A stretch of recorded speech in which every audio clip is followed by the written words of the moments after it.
Divino Rufino volta a falar comigo aqui no Balanço Geral e a gente continua falando do corpo do caminhoneiro Vicente Fernando, que foi encontrado ontem dentro do caminhão que estava submerso ali no rio Meia Ponte. O Divino tem mais detalhes sobre esse caso. Agora a polícia se concentra em informações de perícia, análise ali para saber e confirmar se foi acidente ou qual foi a outra suposta motivação, né, Divino? Isso mesmo, Loares. Os indícios apontam que esse corpo encontrado na cabine desse caminhão que estava submerso no rio Meia Ponte, ali nas proximidades de Professor Jamil, os indícios apontam que é mesmo o corpo do Vicente Fernando, que estava desaparecido desde o dia 26 de maio, quando ele saiu aqui de Goiânia com destino a Joviânia para fazer o resgate de um carro com um caminhão guincho. Só que a lei brasileira ela não permite dúvidas. Por menores que sejam as dúvidas, é necessário fazer um procedimento legal de identificação através de um método científico. Por isso, esse corpo encontrado dentro do caminhão foi levado para o Instituto Médico Legal, o IML de Morrinhos. Só que lá em Morrinhos, Loares, não foi possível fazer essa identificação. E aí o corpo foi transferido para o IML de Goiânia, que tem mais recursos. Quais são os recursos disponíveis para essa identificação? A necropapiloscopia, que é o reconhecimento através da impressão digital. Quando não é possível fazer através da impressão digital, eles recorrem, então, à análise da arcada dentária. Quando não é possível fazer pela arcada dentária, o último recurso é o exame de DNA. Apenas após a confirmação de quem é de fato aquela pessoa, que o corpo é liberado para a família dar prosseguimento ao velório e depois ao sepultamento. Então, a informação é que o corpo foi levado primeiramente para o IML de Morrinhos. Lá não foi possível fazer a identificação e aí houve a transferência então para o IML aqui de Goiânia, que tem mais recursos. A gente segue acompanhando esse caso, Loares, e trazendo as atualizações para os nossos telespectadores. Inclusive a repórter Patrícia Piazza conversou com a esposa do Vicente Fernando. Vamos ouvir o que ela disse. Num momento muito difícil, de profunda dor, né? Foram quase 10 dias buscando por notícias do Fernando, o nome completo Vicente Fernando Barros dos Santos, de 43 anos. E ontem a polícia conseguiu localizar o caminhão e, infelizmente, o corpo do Fernando na BR-153 dentro do rio Meia Ponte, né? Já atualizando o corpo, ele está lá no IML de Morrinhos, aguardando a identificação por conta do estado, né? Não foi possível identificá-lo pelas digitais. A família, inclusive, estava me dizendo aqui, a esposa dele, que está tentando ali um exame odontológico para que seja possível fazer o reconhecimento pela arcada dentária. Mas eu conversando aqui com a Maria de Isabel de Castro, a mulher do Fernando, ela me disse que para ela está claro o que aconteceu ali, né, Maria, que trata-se de um acidente. Eu já deixo aqui os meus sentimentos. Eu sei que não é fácil para você falar com a gente nesse momento, né? Mas você quis também poder falar com as pessoas, tentar explicar um pouquinho do que pode ter acontecido, né, Maria?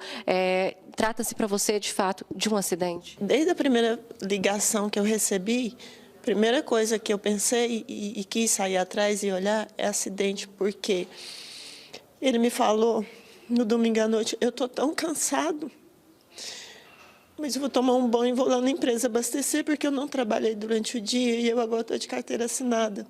Então, eu me coloquei à disposição para viajar. E aí eu falei para ele: então você vai dormir. Aí foi passando, já era quase 9 horas, ele não tinha ido dormir ainda. E o meu marido, ele é muito sonolento. Eu falei para ele: vai dormir. Ele falou para mim: estou com muito sono. E ele estava falando: estou com muito sono desde mais cedo. Nós trabalhamos o dia inteiro pintando casa, muro. Então, assim, todos nós estávamos muito cansados. E aí ele me falou: não, mas pode ficar tranquila que eu durmo. Mas, pelo jeito, o chamado foi por volta de 1 e pouco da manhã. Então, assim, é muito pouco tempo para uma pessoa dormir. E desde o princípio, eu não acreditava em sequestro, nada disso. Eu achava que era acidente. Até que apareceu aquelas imagens lá que eu fui atrás, que eu busquei. E a gente que é família, e como eu falei em todas as entrevistas, a gente acha que foi sequestrado. Às vezes eu vejo uma coisa, eu comecei a enxergar coisas que que nem existia, que tinha 2 pessoas, que tinha uma pessoa de boné.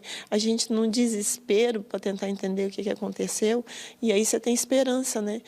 Mas no primeiro momento, eu cheguei aí no hospital de Hidrolândia, ali próximo, para ver, né, se não aconteceu alguma coisa, se não apareceu lá. E infelizmente nada, muitos dias de procura, muitos dias.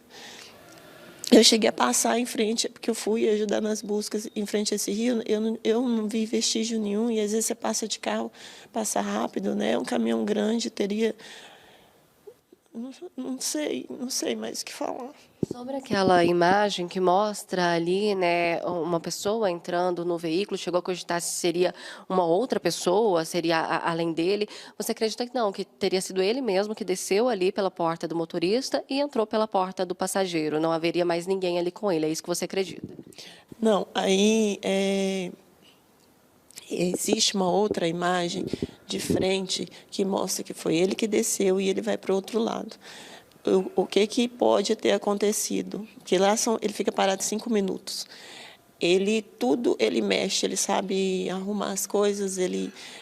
Meu carro mesmo, queima um farol, ele vai lá e troca o fusível para mim. Pode ter acontecido algum problema no caminhão, ele desceu para olhar e seguiu. Entendeu?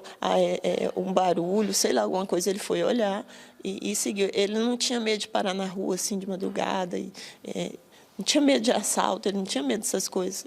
Que era uma coisa que eu sempre falava, porque ele tinha que tomar cuidado, né? Entrou dentro, vai embora, não para. Ele era uma pessoa que parava para prestar socorro.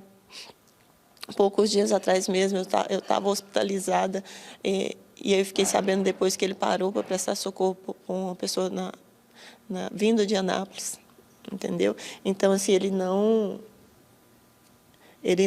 provavelmente não avisou a empresa que tinha algum ruído lá. Isso também é o que eu estou imaginando, né? A polícia vai investigar. E aí ele seguiu o trajeto. Ele está cantando, não sei se vocês ouviram. Quando ele grava ali uma live. Sim, no final ele está cantando, e assim, ele está cantando feliz. Ele está cantando feliz, e aí, logo depois, o sinal some. E hoje a gente sabe por que o sinal sumiu. Hoje a gente teve a resposta por que o sinal sumiu. Mas ali, 170 quilômetros, não é longe. Ele estaria de volta a tempo de comprar o pão para a filha que fazia todos os dias. E ele estava no melhor momento da vida dele, estava me dizendo. Melhor no momento da vida dele, ele queria fazer todo mundo andar no caminhão. Ele estava com orgulho, ele andou com o irmão dele no caminhão dentro.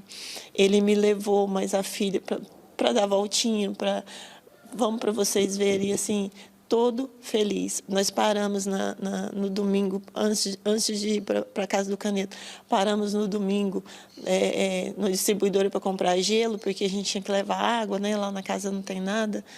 E comprou picolé para a menina e falou para ela que assim que recebesse ia comprar as canetinhas para ela pintar o Bob Goods dela. Muito obrigada. Deixo aqui mais uma vez meus sentimentos.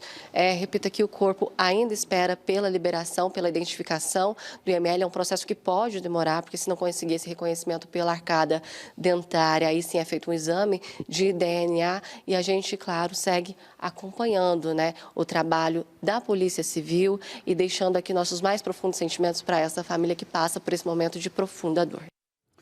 Pois é, fica aí, agora a polícia vai buscar a identificação, né, Divina, a identificação legal, porque não basta a família reconhecer, é preciso ter prova, seja com digitais ou DNA, de que se trata realmente daquela pessoa, né? Exatamente, o trabalho feito pelo IML aqui de Goiânia, que tem mais recursos que o IML de Morrinhos, e a gente segue também acompanhando, Loares, o trabalho da polícia científica, né? Porque o laudo vai apontar se o caminhão foi parar no fundo do meia-ponte, de forma acidental ou proposital. Perguntei ao delegado Samuel Moura se o Vicente Fernando estava passando por alguma aflição pessoal, algum conflito familiar, e ele apenas respondeu que não ia entrar nessa questão porque era de foro íntimo. A gente segue acompanhando esse caso e trazendo as atualizações.